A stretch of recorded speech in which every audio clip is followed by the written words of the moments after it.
The Strait of Hormuz at 1 a.m. is not dark in the way that open ocean is dark. The tanker traffic, even reduced by 11 days of conflict to a fraction of its normal density, produces a permanent low constellation of navigation lights on the water. Red and green and white, slow-moving, widely spaced, each one a vessel carrying something the world requires and moving it through the only door available. The Iranian coastline to the north is visible on clear nights as a faint smear of light from the port installations at Bandar Abbas. The Omani shore to the south is darker, more remote, the mountains behind Musandam dropping steeply to the water without the industrial illumination that follows commerce. Between these two coastlines, in the compressed geography of a passage that is simultaneously one of the most monitored and most contested stretches of water on the planet, a vessel can be many things at once: a commercial ship and a weapons platform, a registered carrier and an intelligence asset, a flag flying neutral, and a participant in a war that its manifest does not acknowledge. The Panamanian-flagged tanker MV Soraya Star had been registered for 14 years under the ownership of a shell company incorporated in the British Virgin Islands, whose beneficial ownership, traced through 7 layers of maritime holding structures by a joint FinCEN-OFAC analysis team over a period of 4 months, resolved to a logistics subsidiary of the Islamic Revolutionary Guard Corps Navy. The vessel had made 11 transits of the Strait of Hormuz in the preceding 18 months. Its cargo manifests, submitted to port authorities in Fujairah and Khor Fakkan, listed refined petroleum products, legitimate cargo, commercially unremarkable, the kind of cargo that moves through the strait on dozens of vessels every day. The manifests were accurate. They were also incomplete. The analysis team's work had documented a pattern of cargo loading sequences at the IRGC-controlled pier at Bandar Imam Khomeini that were inconsistent with the manifest declarations, loading operations conducted at night, with pier access restricted, with the vessel's AIS signal suspended for the duration. On March 10, 2026, the intelligence picture matured to the threshold that the Fifth Fleet Judge Advocate had assessed as meeting the legal standard for a boarding under the laws of armed conflict applicable to the current operational authorization. The authorization had been 4 months in construction, each layer of the ownership chain requiring separate legal review, each intelligence collection step requiring its own approval, the entire architecture moving at the pace that institutional processes move when the outcome they are authorizing carries consequences in multiple jurisdictions and under multiple bodies of law simultaneously. The boarding authorization was issued at 11:44 p.m. on March 9th. The Mark 6 was already in position. The boarding team had been briefed 4 times. The MV Soraya Star was carrying weapons, not exclusively. The refined petroleum cargo was real. Approximately 60% of the vessel's hold capacity was legitimately loaded petroleum products. The remaining 40%, distributed across 3 holds that the vessel's published configuration documents did not account for, contained a cargo that the signal's intelligence summary described as anti-ship missile components, guidance systems, and associated technical personnel. The technical personnel designation was significant. This was not a passive resupply run.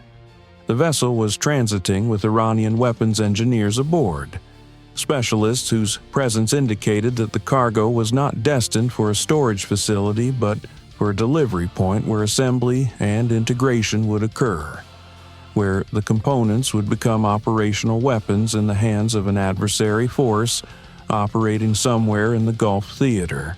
The intercept and boarding operation was assigned to a Naval Special Warfare element operating from a Mark 6 patrol boat positioned in the southern transit lane under the operational cover of Freedom of Navigation enforcement activity, a presence that was not unusual, that the IRGC coastal surveillance had cataloged as routine, and that the operational planners had relied on for exactly that reason. The Mark VI had been on station for 6 days. The IRGC coastal watchers had seen it. They had assessed it as a standard patrol asset. They were right about what it was. They were wrong about what it was doing there on this particular night. The boarding team was 8 operators. 4 from the primary breach element, 2 for the engineering spaces and cargo hold access, 1 communications operator, and the team leader, a senior chief who had conducted 11 previous vessel boardings in his career across 3 deployment rotations, and who had briefed this specific operation 4 times in the preceding 48 hours as the intelligence picture evolved and the legal authorization moved through its approval sequence. He knew the vessel's layout from the classification package. He knew the location of the 3 undocumented holds. He knew the estimated number of crew, 23, and the estimated number of technical personnel, 7, and the fact that the IRGC did not send weapons engineers into a contested strait without armed protection that the crew manifest would not reflect. At 1:17 a.m. on March 10th, the Mark VI closed to intercept range. The approach had been planned around the MV Soraya Star's current course and speed. 11 knots southwesterly heading, consistent with a vessel bound for the exit of the strait into the Gulf of Oman. The Mark VI came in from the vessel's port quarter, using the larger ship's own superstructure to mask the approach from the bridge watch until the distance had closed to a point where the interval between detection and the arrival of the boarding element would be too short for a coherent defensive response. The RHIB carrying the boarding team was in the water at 1:19 a.m. The team leader had the vessel's stern rail in his nods at 1:21 a.m., the water between them shrinking at a rate that his operator on the RHIB's throttle maintained with the practiced precision of someone who has run this geometry enough times that the adjustments are made without conscious calculation. The first hook went over the stern rail at 1:22:44 a.m. The boarding team was on deck in 40 seconds. The team leader moved forward along the port side toward the bridge access ladder, keeping his element inside the shadow cast by the cargo cranes. The same shadows that the deck lighting created regardless of the hour, the same geometry that anyone who had studied the vessel's deck plan would identify as the primary covered approach route. He had studied it. The first sign that the operation was not unfolding according to the model came at 1:23:31 a.m., 47 seconds after the first hook cleared the rail. The deck lights went out, not a power failure. The transition from full deck illumination to total darkness was instantaneous. A switched event, not a fault. Someone on the bridge had seen something, or had received a warning from a sensor the operational planners had not known about, or had simply been positioned at the right angle to see the boarding team's approach, despite the shadow geometry the team leader had relied on. The loss of deck lighting transformed the tactical picture in both directions simultaneously. The boarding team's NODs gave them a significant advantage in the darkness, but the darkness also meant that the crew of the MV Soraya Star now knew they were not alone on their deck and had made an active choice about that knowledge. The team leader transmitted a single word on the team radio at 1:23:35 a.m. The element accelerated. The bridge was reached at 1:24:12 a.m. The team leader found the bridge access door dogged from the inside, a manual locking mechanism that required either a key or sufficient force to defeat, and that the breach operator cleared in 8 seconds using a method that left the door functional for subsequent passage. The bridge contained 3 personnel: the officer of the watch, a helmsman, and a third individual who was not in a position consistent with any bridge function and who was holding a satellite communications handset in a way that suggested the call he was attempting to complete was more important to him than the arrival of 8 armed operators through his bridge door. The call did not complete. The officer of the watch attempted to initiate the vessel's emergency alert system. A button on the bridge console, whose activation would transmit a distress signal to the Maritime Rescue Coordination Center and to any vessels in the vicinity with the appropriate receiver. The operator closest to the console reached it before the button was pressed. The alert did not transmit. The team leader had the bridge secured at 1:24:51 a.m. and the vessel's engines brought to stop at 1:25:17 a.m. From hook to stopped engines, 2 minutes and 33 seconds. The crew muster was the next problem. 23 listed crew and 7 estimated technical personnel meant 30 possible locations across a vessel whose internal geometry, the accommodation block, the engine room, the mess spaces, the cargo hold access points, created the kind of search problem that requires time and systematic coverage, and that becomes significantly more complicated when the people being mustered have reason to believe that non-cooperation serves their interests better than compliance. The boarding team's training covered this geometry. The execution required 22 minutes of careful, room-by-room, compartment-by-compartment work that produced a muster count of 21 crew and 5 technical personnel, 26 of 30, 4 unaccounted. The missing 4 were not in the accommodation block. They were not in the engine room, which the engineering element had cleared and was holding.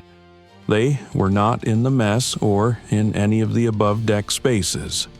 The team leader ran the vessel's layout against the muster deficit and identified the only spaces that had not yet been cleared. The 3 undocumented holds, the same spaces that the intelligence package had flagged as containing the weapons cargo and the technical personnel. He transmitted the hold locations to his 2 cargo hold operators at 1:47 a.m. and held his position at the bridge with the mustered crew and personnel while the hold element moved below.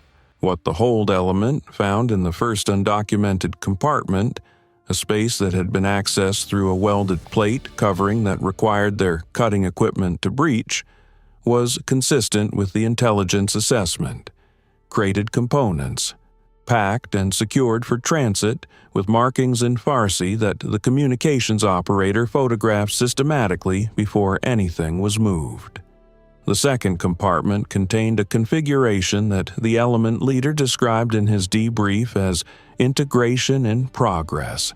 Components in partially assembled state, work surfaces installed along the bulkhead, tools secured to the surfaces in the manner of a space that was being used as a workshop rather than storage. The technical personnel had been working in transit. The third compartment contained the 4 unaccounted personnel. They were armed, 2 of them. The other 2 were not. The armed personnel had positioned themselves at the compartment's only entrance point, in the darkness. They had disabled the spaces lighted before the boarding team reached them, using the same logic that had driven the bridge lighting decision, with the intention of making the entry cost high enough that the boarding element would not complete it, or would complete it slowly enough that something else could happen first. What they had not accounted for was that the boarding element's thermal capability made the darkness irrelevant. The entry took 11 seconds. Both armed personnel were incapacitated without fatal outcome. The 4 individuals were restrained and transferred to the custody of the muster group on the forward deck at 1:54 a.m. The communications operator was transmitting the cargo documentation photographs at 1:56 a.m. The evidence chain was established. The vessel's navigation system was slaved to the escort heading provided by the Mark VI. The MV Soraya Star was moving at 1:59 a.m. on a course toward the designated holding point, where a U.S. Coast Guard law enforcement detachment was waiting with the legal processing team that would take the formal custody transfer and begin the evidentiary proceedings. At 2:01 a.m., the team leader transmitted mission complete. What happened in the next 4 minutes was the complication that the operational planning had assessed as likely, and that the mission brief had addressed in the section labeled Adversary Response Probability. The IRGC Coastal Surveillance Network at Bandar Abbas had been tracking the MV Soraya Star since the Mark VI's approach. The loss of the vessel's AIS signal, which had cut out when the bridge was secured, and the absence of any communication from the vessel's crew or the technical personnel had been sufficient for the IRGC duty officer at the coastal station to authorize a response at 1:58 a.m. 2 IRGC fast attack craft had been underway since 2 a.m. on an intercept course toward the MV Soraya Star's last known position. They were fast. The boarding team's window between mission completion and the arrival of a hostile response force had been calculated at approximately 12 minutes. The actual window was 9. The team leader registered the fast attack contacts on his tactical display at 2:03 a.m. 2 radar returns closing at high speed from the northeast, range 14 nautical miles. He had 6 minutes before they reached engagement range of the Mark VI. He transmitted the contact information to the Mark VI's combat system operator and to the flight of 2 MH-60S Seahawks that had been holding at standoff range since the beginning of the boarding operation.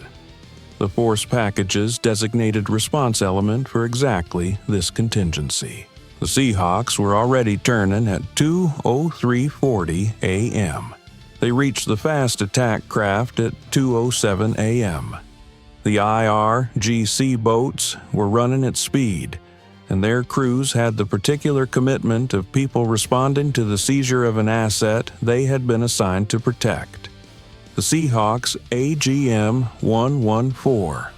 Hellfire missiles ended both approaches before the fast attack craft reached the Mark VI's weapons release range.